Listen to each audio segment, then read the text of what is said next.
students, today we are going to solve practice set number 9. The first question is here, convert into improper fractions. इथे बघूयात काही फ्रॅक्शन्सचे example दिलेले आहेत आणि आपल्याला ते कन्वर्ट करायचे आहेत इम्प्रॉपर फ्रॅक्शन्स मध्ये. फर्स्ट एक्झाम्पल, हे एक्झाम्पल सॉल्व करताना एक सिंपल ट्रिक इथे सांगून देते तुम्हाला की डायरेक्ट आपण आन्सर कमी स्टेपमध्ये पटकन काढू शकतो. या जेव्हा असा याच्यात आपल्याला सॉल्व करायचं असते तेव्हा याच्यामध्ये मल्टिप्लिकेशनची प्रोसेस होत असते आणि इथे या दोघांमध्ये प्लसची प्रोसेस होत असते. डायरेक्ट आन्सर काढताना इथे बघा 5 7 जा 35 5 7 जा 35 आणि हे 2 ॲड करायचे म्हणजे प्लस करायचे आणि इथे खाली 5 ॲज इट इज राईट करायचे. नंतर 5 ॲज इट इज खाली राहतात आणि हे 35 + 2 37. हे आपलं फक्त 2 स्टेपमध्ये आन्सर आलेला आहे. पण याला जर स्टेप बाय स्टेप सॉल्व करायचं असेल तर या पद्धतीने सॉल्व करायचे.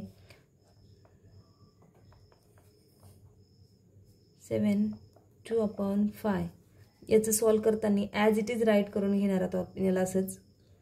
त्यानंतर इथे जे दिलेलं आहे तर इथं 7 दिलेलं आहे तर 7/1 + 2/5 यांच्या दोघांमध्ये आपल्याला आता क्रॉस मल्टिप्लिकेशन करून घ्यायचे म्हणजे यांचं आणि यांचं. 7/1 जे आहे ते ॲज इट इज राईट करून घ्यायचे आणि हा जो 5 जो होता 5 खालीही त्यानेच मल्टिपल करायचे आणि वरती त्यानेच मल्टिपल करायचे 7 सोबत आणि हा +2 जो असणार आहे तो ॲज इट इजच राहणार आहे. 7 याचं जर मल्टिप्लिकेशन करतो आपण तेव्हा बघा कसं होतंय. 7 5 जा 35 7 5 जा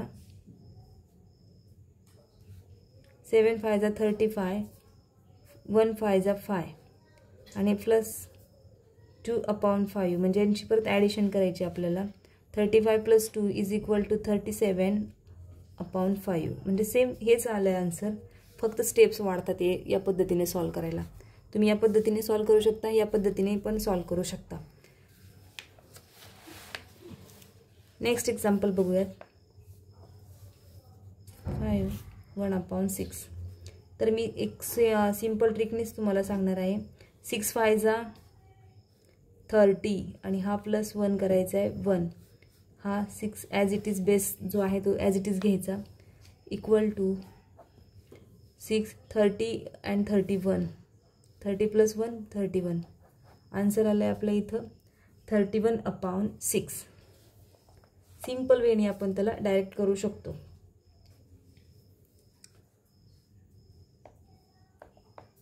देन थर्ड आहे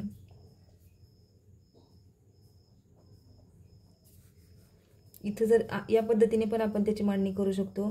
4 × 4 + 3 आणि इथे याच्यामध्ये अशा पद्धतीने /4 म्हणजे 4 4 जा 16 + 3 = 19/4. हे झालं तुमचं फायनल आन्सर. ओके, त्यानंतर 4 नंबरचा क्वेश्चन जो आहे 2 9 डायरेक्ट असंच करून घ्यायचं आहे. 9 × 2 + 5/9 9 2 जा 18 + 5 = 9 ॲज इट इज राईट करून घ्यायचे आहेत. 18 + 5 23 या पद्धतीने. देन 5 नंबरचा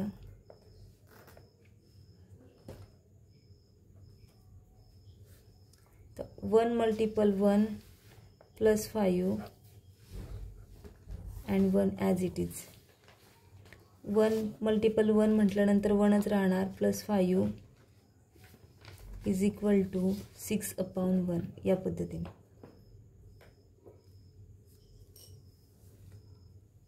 इथं 1 मल्टिपल 7 आहेत, इथं 1 मल्टिपल 7 आहेत, 1 नाही आहे. तर इथं मल्टिपल म्हटल्यानंतर 7 इथं काय होणार, मग परत ॲडिशन केल्यानंतर इथं आन्सर चेंज होतं आहे. 7 and 5 12, 7 and 5 12. मग हा खालचा बेस पण काय होणार, 7च होणार. मग इथं आन्सर जे येणार आहे 12/7 या पद्धतीने.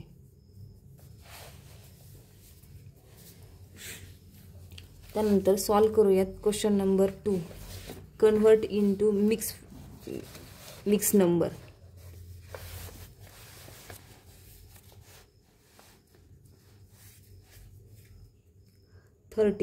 थर्टीचा आपल्याला डायरेक्ट मिक्स नंबर करायचा आहे. म्हणजे आपण इथं क्वेश्चन नंबर 2 जो आहे मिक्स नंबर करण्यासाठी बघा 30/7 हे जे आहे, तर आपण याला मिक्स नंबर करण्यासाठी कसं करणार आहोत, तर हा जो आहे 7 5 जा 35 7 1 जा 7 7 2 जा 14. या पद्धतीने आपण जेव्हा टेबल बोलू तेव्हा आपल्या लक्षात येतं की किती रिमेंडर राहतात आणि किती येत आहेत. तर आपण अशा पद्धतीने पण सॉल्व करू शकतो. आपल्याला जर डायरेक्ट तसं आन्सर काढायचं नाही राहिलं तर आपण असं करू शकतो, 7 4 जा 28 अँड 30 मायनस 28 रिमेन 2. ओके, तर हे जे असणार आहे या पद्धतीने तुमचं आन्सर येईल इथे. ओके, तर हे झालं शॉर्ट ट्रिक्सने आपण याला पटकन सॉल्व करू शकतो आणि इझी वेनी हेच आन्सर तुमचं येणार आहे. त्यानंतर हे फर्स्ट झालं. सेकंड बघूयात. 7/4 7/4 आपण इथं ओरली पण काढू शकतो. 4 1 जा 4 रिमेन 3. डायरेक्ट जे पण आन्सर येत असं ते सुरुवातीला घ्यायचं इथे. आणि हे जो आहे रिमाइंडर जो असतो तो वरती घ्यायचा नेहमी आणि /4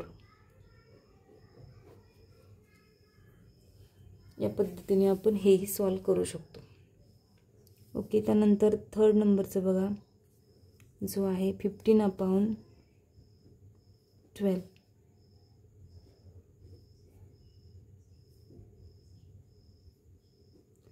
12 1 जा 12 रिमेन 3. मग इथे लक्षात ठेवायचं इथं जो असतो बेस ॲज इट इज खाली घेऊन टाकायचा आहे आणि हा रिमाइंडर वरती देऊन टाकायचा. हे तुमचं आन्सर असणार आहे या पद्धतीने.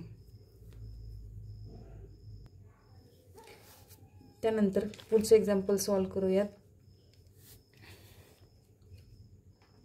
11/8 याचंही त्याच पद्धतीने आपण सॉल्व करणार आहोत.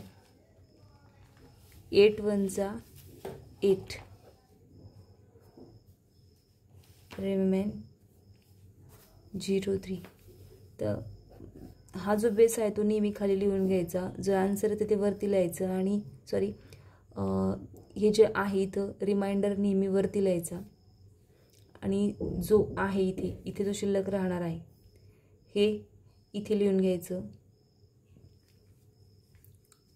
या पद्धतीने आपण त्याला सॉल्व करू शकतो आणि आन्सर येते ते समोर लिहून घ्यायचं. त्यानंतर 5 नंबरचं बघूयात. 21/4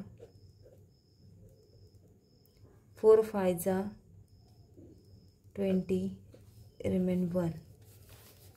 मग आन्सर किती आलेलं आहे आपलं 5 रिमाइंडर किती आहे 1 आणि बेस ॲज इट इज इथे राईट करून घ्यायचं या पद्धतीने.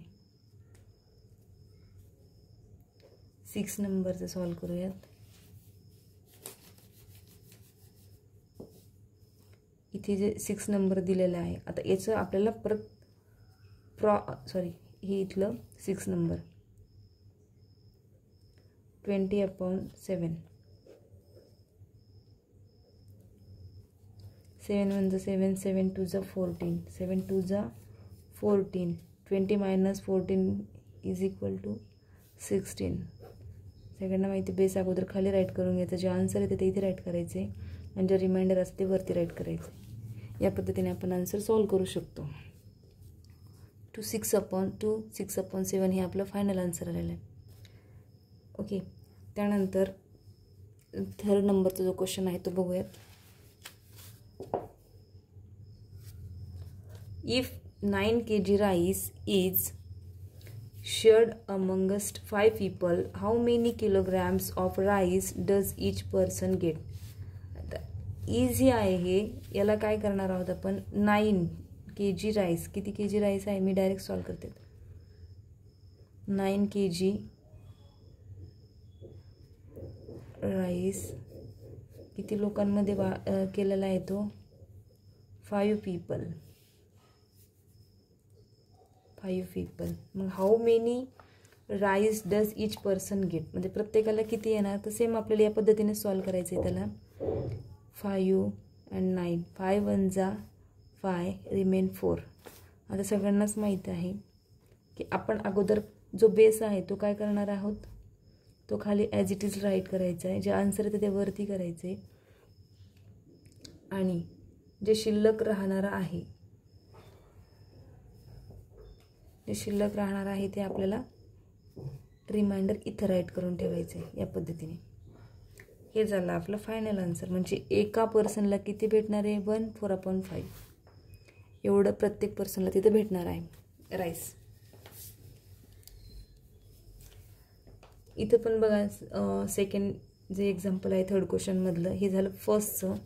सेकंड क्वेश्चनचं बघा इथं लगेच. To make 5 shirts of the same size, 11 meters of cloth is needed. How much cloth is needed for 1 shirt? आता 1 शर्ट काढण्यासाठी याच्यात आपण डायरेक्ट काय करूयात, राईट करून घेऊया त्याला 11/5 आणि आन्सर फाइंड आउट करण्यासाठी 5 2 जा 10, रिमेन 1. म्हणजे इथं बेस किती असणार आहे, 5, रिमाइंडर वरती. या पद्धतीने हे झालं फायनल आन्सर. तर अशा पद्धतीने आपण हा प्रॅक्टिस सेट सॉल्व केलेला आहे. थँक्यू.